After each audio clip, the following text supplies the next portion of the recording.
The apartment on the 43rd floor wasn't a home, it was a holding cell for 5 ghosts. The air didn't smell like breakfast. It reeked of burnt coffee and ozone, the scent of lightning before it strikes. My 4 children weren't playing with toys. Kale was tracing patterns on the floor that turned into solid ice, while Elara's hair floated in a halo of static electricity. They call it motherhood. I call it asset management. Because when your toddlers can freeze a room or shatter windows with a scream, you don't raise them. You just try to survive them until the monsters who made them come knocking. The apartment smelled of burnt coffee and ozone. Eloan pressed her palm against the reinforced glass, feeling the cold seep through her skin like a warning. 43 floors below, the city sprawled in geometric precision, all chrome and carbon fiber, catching the last rays of a winter sun that gave no warmth. She'd chosen this building for its anonymity, a tower of transient executives and offshore accounts where no one asked questions about the woman who never left her unit. Her reflection stared back, hollow-eyed and sharp-boned. 32 years old, and she looked like she'd lived 50. The children had done that. Or rather, what the children were had carved away everything soft, leaving only the essential machinery of survival. Behind her, Kale sat cross-legged on the floor, his small fingers tracing patterns in the air. Where his hand moved, frost crystallized on the hardwood, spreading in fractal geometries too perfect to be natural. He was humming, that wordless tune they all shared, a frequency that made her molars ache. "Stop it," she said, without turning. Her voice had lost its maternal softness months ago, replaced by the flat efficiency of a handler managing volatile assets. The humming ceased. The frost remained. She checked her watch. 14 minutes until the next perimeter scan. The building's security systems were corporate-grade, designed to keep secrets in and competitors out, but they wouldn't stop what was coming. Nothing would. She'd known that since the night she'd found the tracking device embedded in Ryan's favorite stuffed rabbit, a transmitter so small it had taken a jeweler's loupe to confirm her paranoia wasn't madness. They'd found her again. The first sign was the elevator. Eloan had rigged the panel 3 weeks ago, splicing a redundant circuit that would alert her phone whenever someone overrode the residential lockout on their floor. The vibration against her hip was gentle, almost apologetic. Her blood turned to slush. Rian, Elara. Cyan. She didn't raise her voice. Volume meant panic, and panic was contagion with children who could read the electrical impulses in her nervous system. Living room. Now, they came like summoned spirits. Rian from the kitchen where she'd been stacking blocks in impossible towers. Elara from the bathroom where the water had been running cold for 20 minutes. Cyan from his corner where he'd been staring at the wall with that unblinking focus that meant he was listening to something in the building's infrastructure. 4 faces, 4 pairs of eyes in shades of amber and grey. 4 heartbeats that synchronized the moment they stood together. "We have to go," Eloan said. She was already moving, grabbing the go bag from behind the false panel in the hallway closet. Passports, 3 sets, all forged. Cash in 5 currencies. A burner phone still in its wrapper. The Glock 19 she'd bought from a man who'd asked no questions and expected none. The bad men. Elara's voice was a whisper, but her hair had started to lift at the ends, static electricity building in the air around her small frame. Maybe, probably.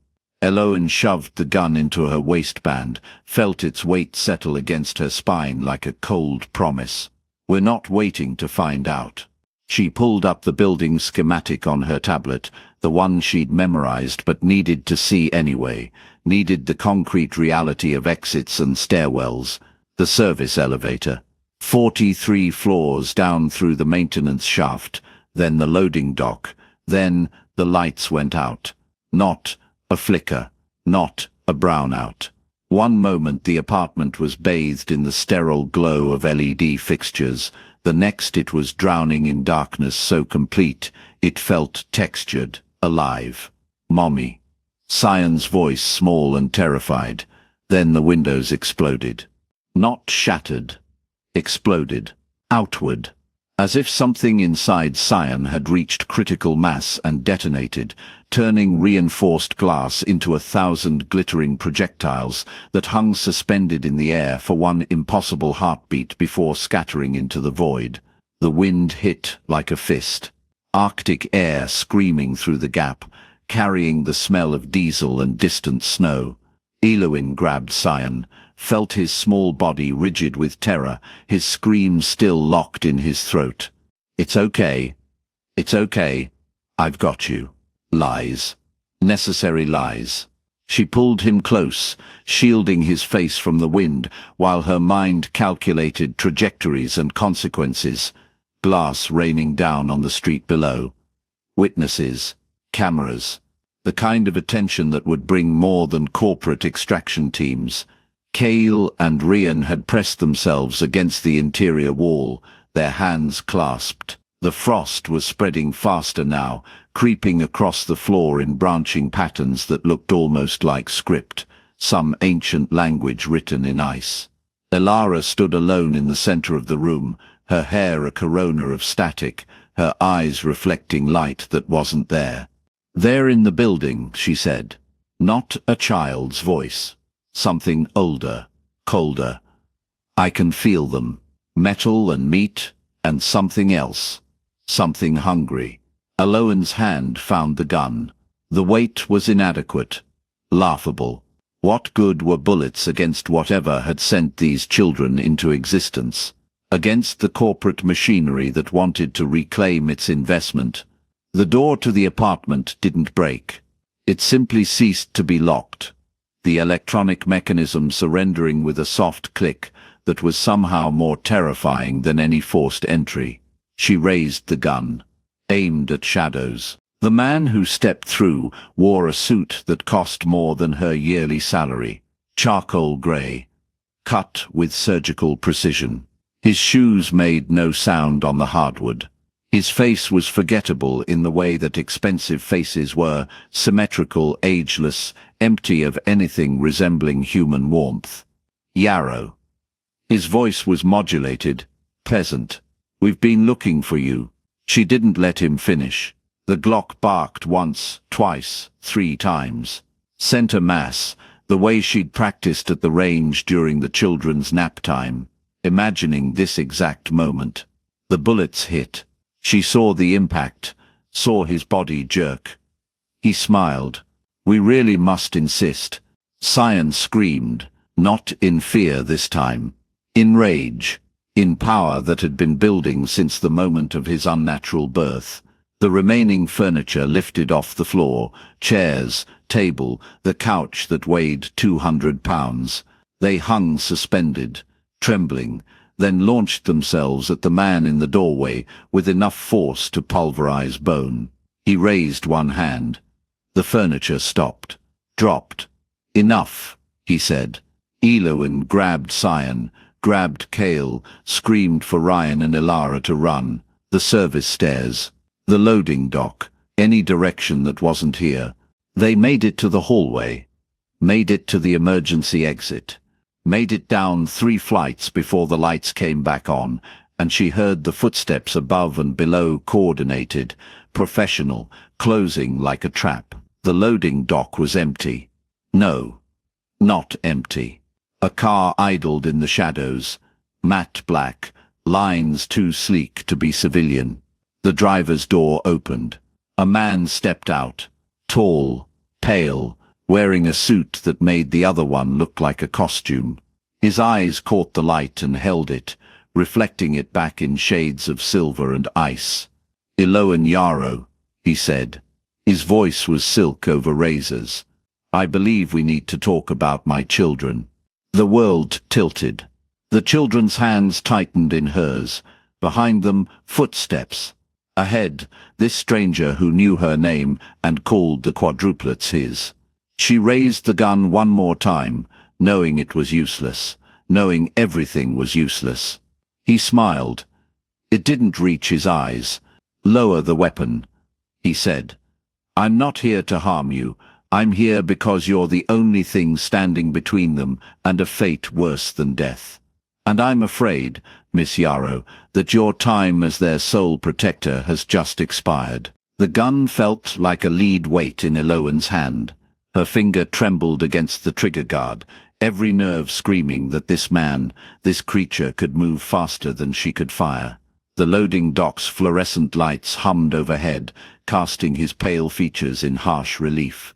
He didn't blink, didn't breathe, just stood there with that razor-thin smile, waiting.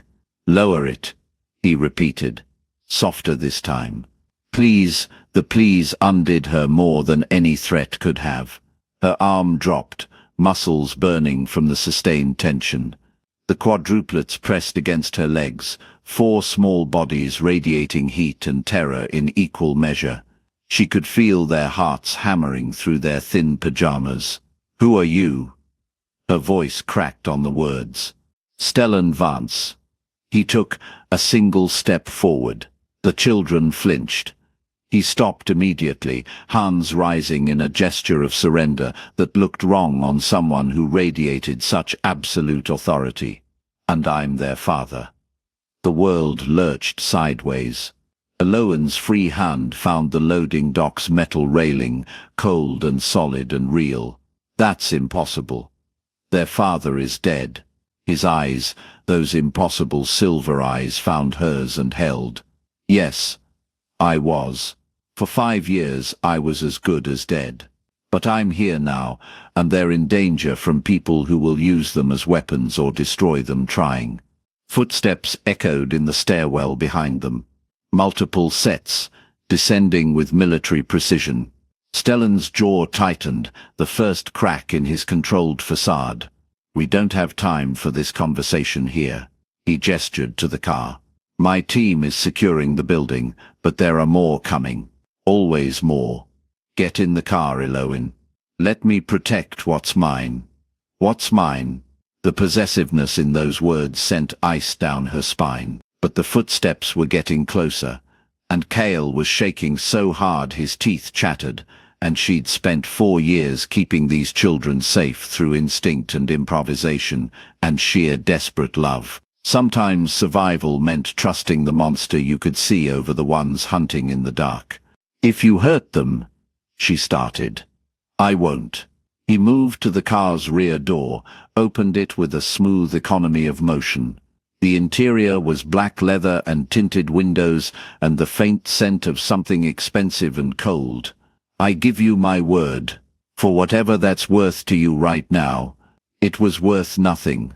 Everything." She bundled the children into the back seat, their small hands clutching at her sweater, her arms each other, slid in after them and pulled the door shut just as the stairwell door burst open. Stellan was already behind the wheel. The engine purred to life. Too quiet, too smooth, like a predator's breath. They pulled out of the loading dock as 3 men in tactical gear spilled into the space they'd just vacated. Eloan twisted to look back, saw them raising weapons, saw the rear window was bulletproof. The shots that should have shattered glass instead left spider-web cracks that the material seemed to absorb and disperse. Stellan took a corner at a speed that should have sent them into a roll. The car handled it like a guided missile. "Seatbelts," he said calmly. "All of you." Eloan fumbled with the straps, helped Ilara and Sion with theirs, while Cal and Ryan managed their own with trembling fingers. The city blurred past the windows, streetlights, and closed storefronts, and the occasional late-night pedestrian who'd never know they'd just witnessed an extraction. "Where are we going?" She kept her voice steady for the children's sake, even as her pulse hammered against her ribs. "Somewhere they can't follow. Somewhere I can explain." He met her eyes in the rearview mirror. "Somewhere you can decide if you believe me." The drive took 20 minutes that felt like hours. They left the industrial district behind, climbed into the hills where the city's wealthy built their fortresses of glass and steel. The houses grew larger, set back from winding roads behind gates and walls and security systems that probably cost more than Eloan made in a year. Stellan's destination made those houses look like garden sheds. The gate was wrought iron and 15 feet high, set into stone walls that disappeared into landscaped darkness on either side. It opened silently as they approached. The driveway curved through grounds that could have swallowed her entire apartment building, past trees older than the city itself, and gardens that probably required a full-time staff. The house, mansion, estate, monument to wealth, rose against the night sky like something from a fever dream.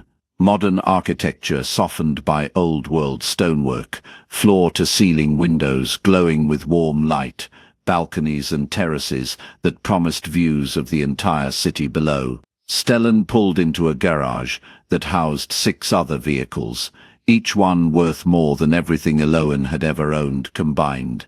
Cut the engine. Sat for a moment in the sudden silence, his hands still on the wheel. "I know you're afraid," he said quietly. "I know you have no reason to trust me. But those children have been calling to me for months, in my sleep, in my waking hours. 4 voices, terrified and trying to be brave, reaching out for something they don't understand." He turned in his seat to face them fully. "They're bonded to me, blood of my blood, and someone is trying to kill them because of what they represent." Cale made a small sound. Eloan pulled him closer, felt his tears soaking through her sweater. "What do they represent?" Her voice was barely a whisper. "Hope. Power. The future of my kind." Stellan's expression was unreadable, and a threat to everyone who wants to keep things exactly as they are. "Come inside. Please. Let me show you what you're up against." The house was worse than the exterior promised. Eloan had cleaned corporate offices, scrubbed floors in mansions where she wasn't allowed to make eye contact with the residents. This was different. This was wealth so absolute it became invisible. Every surface perfect, every detail considered, the kind of luxury that whispered rather than shouted. Stellan led them through a foyer, with a ceiling 2 stories high, past artwork that might have been original and probably was, into a living room that could have held her entire apartment twice over. Floor-to-ceiling windows overlooked the city, a carpet of light spreading to the horizon. The furniture was leather and dark wood, arranged around a fireplace where flames danced without any visible source of fuel. "Sit," Stellan said. "I'll make coffee or tea. Do the children drink?" "Hot chocolate," Eloan heard herself say, "if you have it." He nodded and disappeared through a doorway. She sank onto a sofa that probably cost more than her car, the children arranging themselves around her like satellites orbiting a sun. Ryan's head on her shoulder. Ilara pressed against her side. Cale and Cyan bracketing her, their small bodies tense and ready to run. The room smelled like leather and old books, and something else, something cold and mineral, like stone deep underground. Eloan's hands wouldn't stop shaking. She pressed them flat against her thighs, tried to breathe, tried to think. This man claimed to be their father, claimed to have been dead, claimed they were bonded to him through blood, and something deeper than blood. Every rational cell in her body screamed that this was insane, impossible, a trap. But she'd seen furniture fly across a room at the children's command, seen fear in the eyes of armed men when they looked at 4 small faces, seen things in the past 4 years that didn't fit into any rational framework. Stellan returned with a tray, real china cups, steam rising in delicate curls. He set it on the coffee table with careful precision, handed her a mug of coffee that smelled like heaven, distributed smaller cups of chocolate to the children with movements that were almost hesitant. "I don't know how to do this," he admitted, settling into a chair across from them.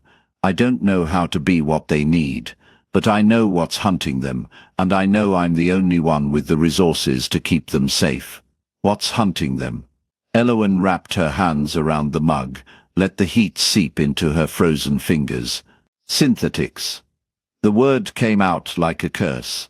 A faction within Vance Global that believes the old ways are dying, that we need to evolve or face extinction. They've been experimenting with bloodlines, trying to create something new, something stronger. His eyes found the children, and something flickered in their silver depths. They succeeded. 4 years ago they succeeded beyond their wildest expectations. And then I found out what they'd done. The coffee turned to ash in Eloan's mouth. What did they do? They took my blood, my genetic material, combined it with a human woman who'd been prepared, enhanced, made into a vessel. His voice was flat, emotionless, but his hands gripped the chair arms hard enough that the leather creaked. The pregnancy should have killed her. The children should have been monsters. Instead, they were perfect.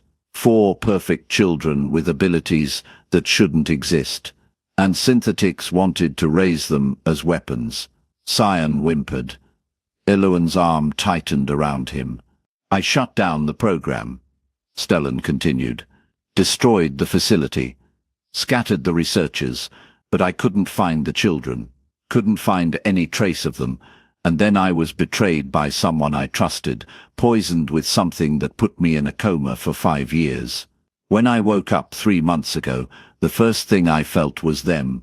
4 minds reaching out, calling to something in my blood. The mother, Eloan said. Her throat was tight. What happened to her? Dead. Childbirth complications, or so the record said. His eyes were ancient, haunted. I think synthetics killed her. Easier to control the children without a mother's protection. They didn't count on someone like you.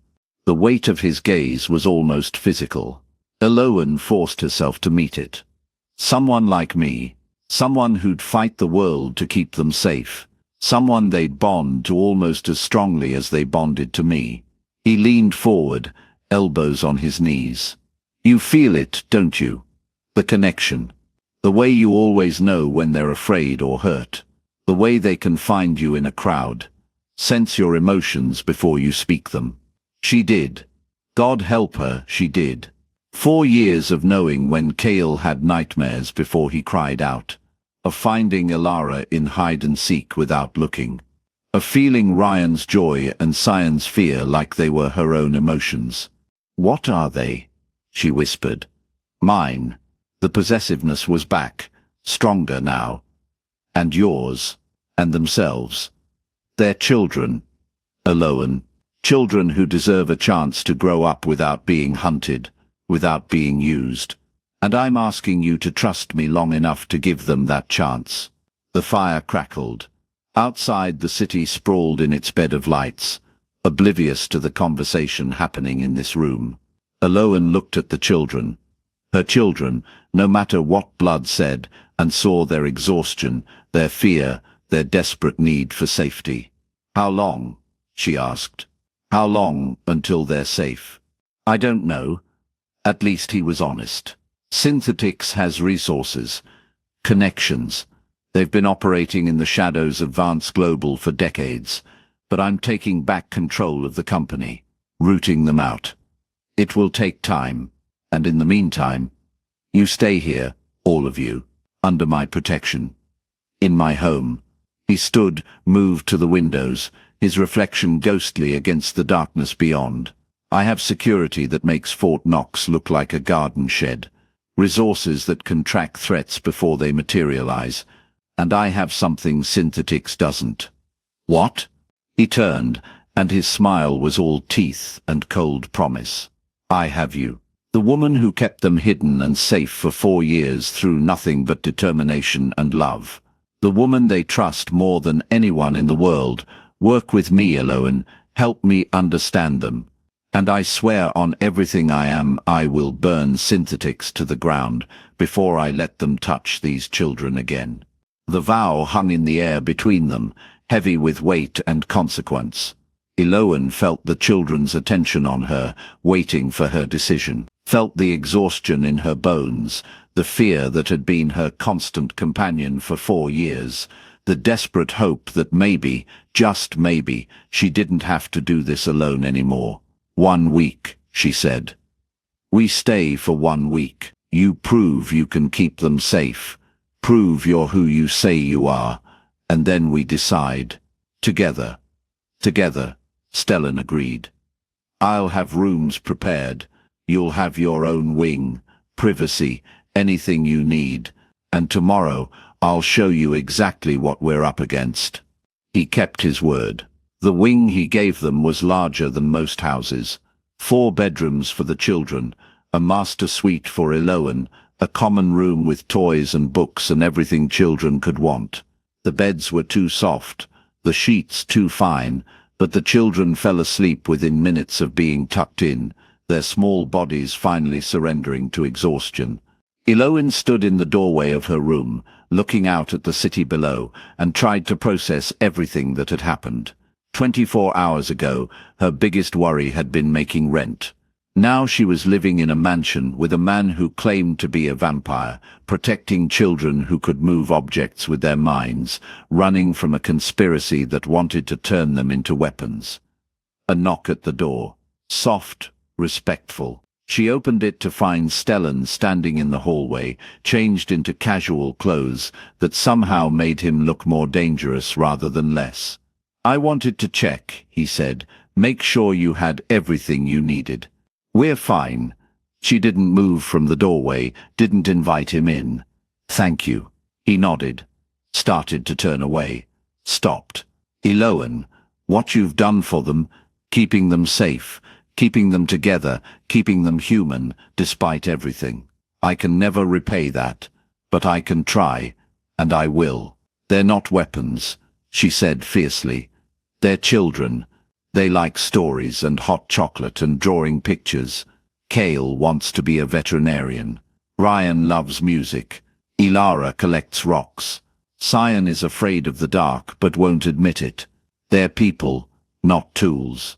I know.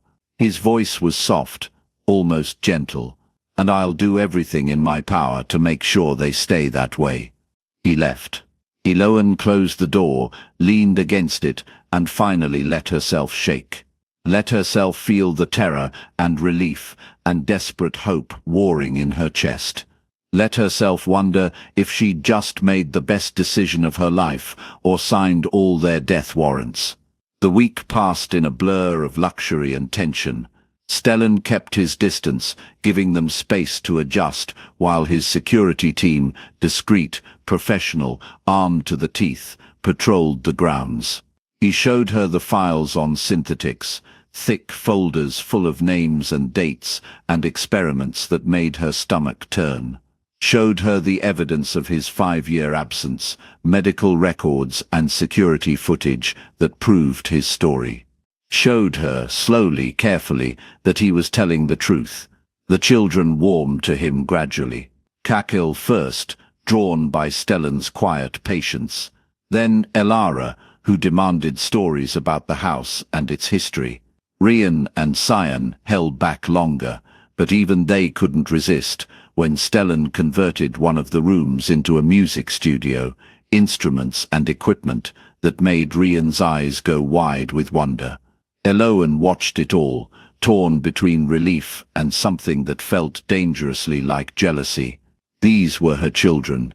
She'd raised them, protected them, loved them, and now this stranger was winning their trust with resources she could never match. You're not losing them. She jumped. Stellan had appeared beside her without a sound, watching the children play in the garden below. His presence was warm despite the cold perfection of his features. I didn't say, you didn't have to. He glanced at her and something in his expression was almost vulnerable. They love you. That won't change because I'm here. If anything, it makes you more valuable to them. You're the constant. The safe harbor. I'm just the storm they're learning to weather. Poetic, she said dryly. I've had a long time to practice. A ghost of a smile. Eloan. I meant what I said. We're in this together. I'm not trying to replace you. I'm trying to give them what they need. Both of us are. The moment stretched. Eloan felt something shift between them. Some barrier cracking. She'd been so focused on protecting the children from him that she hadn't considered he might be trying to protect them too, that they might want the same thing. Okay, she said quietly. Together. His smile was real this time, reached his eyes and made them almost warm. Together.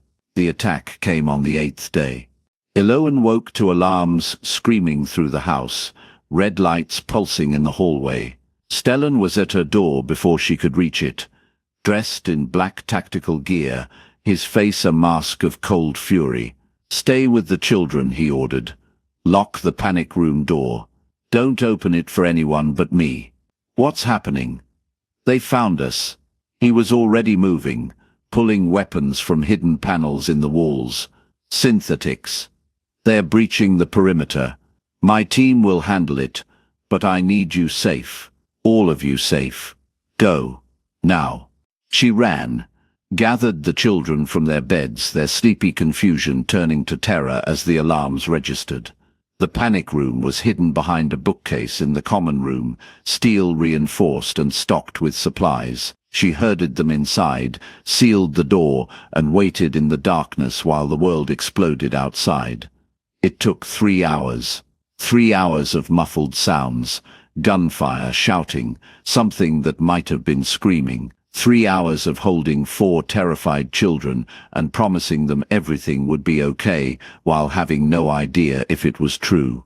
When the door finally opened, Stellan stood on the other side, blood on his clothes, exhaustion in his eyes, but alive. Whole. It's over, he said. They're gone. You're safe.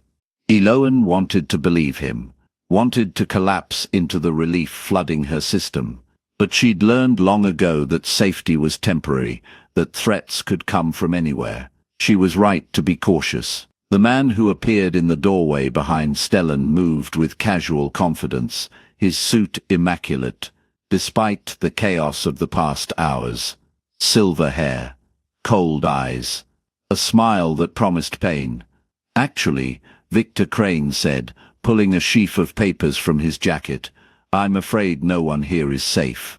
Especially not those children. You see, I have documentation proving they're products of Vance Global's research division, which makes them company property. And I'm here to collect what belongs to the board. The cold metal of the panic room door pressed against Eloan's palm as she stepped forward, positioning herself between Victor Crane and the children clustered behind her. The papers in his hand might as well have been a death sentence, legal jargon transformed into weapons sharper than any blade. Those documents are forgeries. Stellan's voice carried no emotion, but Eloan felt the temperature drop 3 degrees. The lights flickered. You know they are. Prove it in court. Victor's smile widened. Which will take months. Years, perhaps. And in the meantime, the board has voted. Protective custody. They're calling it. For the children's safety, of course. Cale's hand found Eloan's, small fingers gripping tight. She could feel all 4 of them pressed against her back, their breathing synchronized in that eerie way that still unsettled her. Not now. She couldn't think about the strangeness now. You won't touch them. The words came out steady, despite the terror clawing up her throat. I won't have to, Victor gestured, and 2 security personnel appeared in the doorway. Not Stellan's people, their uniforms bore the Synthetics logo. The law will do it for me. Unless, of course, Mr. Vance would like to make this easier. Sign over controlling interest in the biotech division, and I'm sure we can find a way to make these documents disappear. Stellan moved then, faster than human eyes should track. He was between Victor and the children before Eloan's next heartbeat, and the air itself seemed to bend around him. The overhead lights exploded in sequence, raining glass that stopped mid-fall and hung suspended like frozen rain. Get out of my home. Victor didn't flinch. Kill me, and you prove everything the board suspects about you. They'll take the children anyway. You'll be hunted. She'll be arrested as an accomplice. His gaze slid to Eloan. Think carefully about your next move, Stellan. You've hidden what you are for 2 centuries. Are you really willing to throw that away? The glass shards clattered to the floor. Stellan's shoulders tensed, and Eloan saw the calculation happening behind his eyes. The terrible mathematics of impossible choices. The gala, she said quietly. Tomorrow night. Both men turned to look at her. The Vance Global Charity Gala. 500 guests. Every major media outlet in the city. Her mind raced, piecing together fragments of overheard conversations, documents she'd archived, the careful way Stellan had always maintained his public image. You want a spectacle, Victor? Let's give you one. We'll settle this in front of witnesses. All of it. Eloan Stellan's warning carried an edge of desperation. He's right. If this happens in the shadows, we lose. She met Victor's cold stare. But if it happens in public, with cameras rolling, you can't make us disappear. Neither can the board. Victor's smile turned calculating. Interesting. You're proposing we air all our dirty laundry, including the nature of those children, what they can do. I'm proposing we let the truth speak for itself. Her voice didn't shake. One night, public forum, and may the best argument win. The silence stretched. Then Victor laughed. The sound like ice cracking. Done. Tomorrow night, then. I do hope you're prepared for the consequences. He turned to leave, paused at the threshold. Oh, and Stellan, do try to control yourself. It would be a shame if the children saw what you really are before the grand reveal. The security personnel followed him out. The door closed, the locks engaged. Eloan's knees buckled. Stellan caught her before she hit the floor, his arms solid and cold around her waist. That was either brilliant or suicidal. Probably both. She was shaking now, the adrenaline crash hitting hard. Behind her the children were silent, watching with those 2 old eyes. Mom? Elara's voice was small. What's going to happen? Eloan turned, gathered all 4 of them close. Their bodies were warm against hers, hearts beating in that strange unison that had become familiar. Tomorrow night, we're going to show everyone the truth, and we're going to do it together. All of it, Cale asked. Even the scary parts. She looked at Stellan over their heads, saw the fear there, carefully hidden but present, fear of exposure, fear of loss, fear of becoming the monster the world would call him. All of it, she confirmed. No more hiding. The gala preparations consumed the next 20 hours. Eloan moved through the penthouse in a daze, helping the children dress in formal clothes that felt like armor, watching Stellan make phone calls in 3 languages, while his hands remained perfectly steady. She'd seen him face corporate raiders and hostile takeovers with less tension in his shoulders. The ballroom glittered. Crystal chandeliers cast prismatic light across 500 guests in designer gowns and tailored suits. Eloan felt their stares as she entered with the children, Stellan's hand warm against the small of her back despite the chill of his skin. The whispers started immediately. Who was she? Where had these children come from?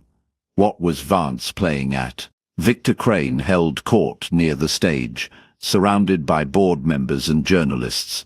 His smile was predatory as he watched them approach. Ladies and gentlemen, he announced, voice carrying across the sudden hush. I believe we're all here for the same reason, Mr. Vance has promised us transparency. So let's begin with a simple question. He pulled out those damned papers again. These 4 children. Genetic anomalies, documented subjects of illegal experimentation. Mr. Vance, would you care to explain to our guests exactly what you've been hiding in your research facilities? Cameras swung toward them. Eloan felt the children press closer, their fear a palpable thing. Rian's hand found hers, and suddenly she felt it, that strange connection they shared, amplified by stress. Her vision doubled, tripled, and she was seeing through 8 eyes at once, feeling 4 hearts racing in synchronization with her own. "They're not experiments." Stellan's voice cut through the chaos. "They're my children." The ballroom erupted. Questions shouted from every direction, cameras flashing like lightning. Victor's smile turned triumphant. "Children you created in a laboratory. Children with abilities no human should possess. Shall we demonstrate?" He nodded to his security team. They moved fast. Reaching for Kyle, Alowan threw herself forward on instinct, placing her body between them and the child. "Don't you dare." The world exploded. Not literally. But the sensation was the same, a detonation of power that sent every electronic device in the room into screaming failure. Phones died. Cameras sparked and went dark. The chandeliers swung wildly, crystals singing a discordant note. And at the center of it all stood Stellan, his eyes blazing with light that shouldn't exist, shadows pooling at his feet like living things. "You want the truth." His voice resonated with something ancient, something that made every primitive instinct in Eloan's body scream danger. "Here it is. I am not human. I haven't been human for 237 years. And yes, those children carry my genetic legacy. But they are not weapons. They are not property. They are mine. And I will burn this entire city to ash before I let you take them." The shadows rose. Actual shadows, peeling themselves from walls and floors, reaching toward Victor with hungry intent. Guests screamed and stampeded toward the exits. Victor's security team backed away, their training useless against something that shouldn't exist. Eloan felt the children's terror spike through their connection, felt their power surge in response, wild and uncontrolled. The windows cracked, the floor trembled. "Stellan." She kept her voice level, stepping toward him instead of away. "Stellan, look at me." Those blazing eyes found hers. For a moment she saw the monster there, the predator that had survived centuries by being stronger and faster and more ruthless than anything else in the darkness. Then she saw him, the man who'd held Cyan through nightmares, who'd learned to braid Elara's hair, who'd taught Kale chess and let Ryan win at cards.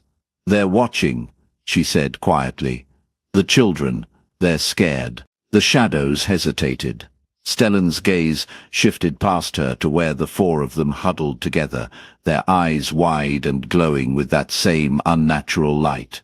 In that moment, they looked exactly like what Victor claimed, experiments, aberrations, things that didn't belong.